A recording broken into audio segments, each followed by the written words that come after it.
Land Supply Options Walkthrough, Land Supply Introduction.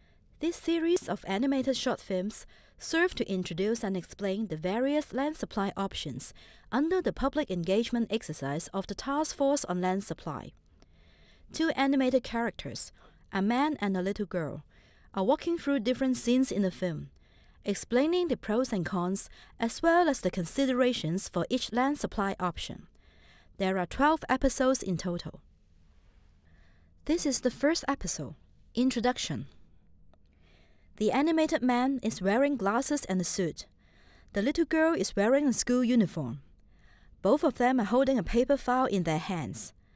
They walk through different scenes showing the various land supply options. Hong Kong is now facing a severe land shortage problem. Moreover, there is a need to develop a land reserve to provide steady and sustainable land supply to cope with Hong Kong's various development needs in the long term. Background information.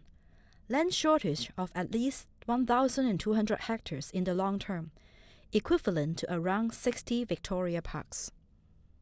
After discussion for more than half a year, the Task Force on Land Supply has identified 18 options that have the potential to provide additional land supply. Background information. The screen shows the words 18 land supply options, 3 categories.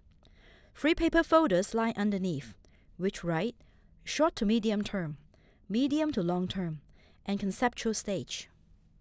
Each option has its constraint and controversy, and the development potential varies. The time and cost involved for development are also different. If we were to increase land supply, we must balance the pros and cons of all options and make a choice.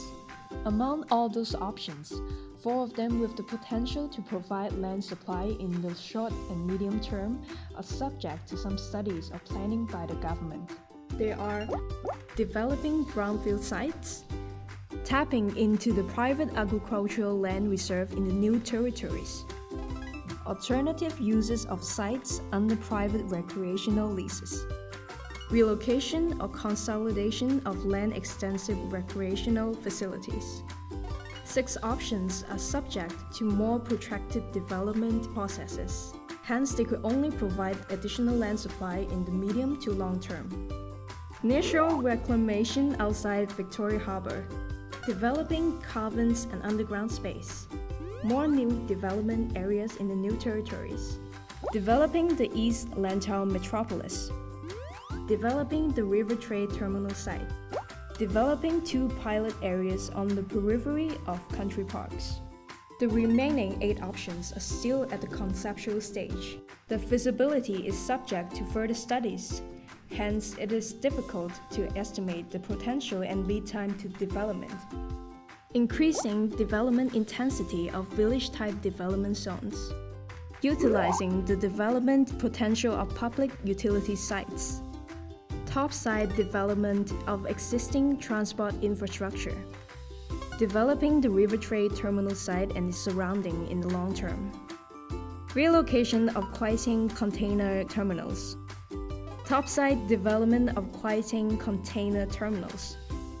Developing more areas on the periphery of country parks.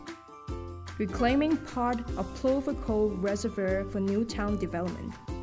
No single option out of these 18 could resolve all land supply problems. We need the multi-pronged strategy to increase land supply. We hope you can pick those options that are agreeable to you.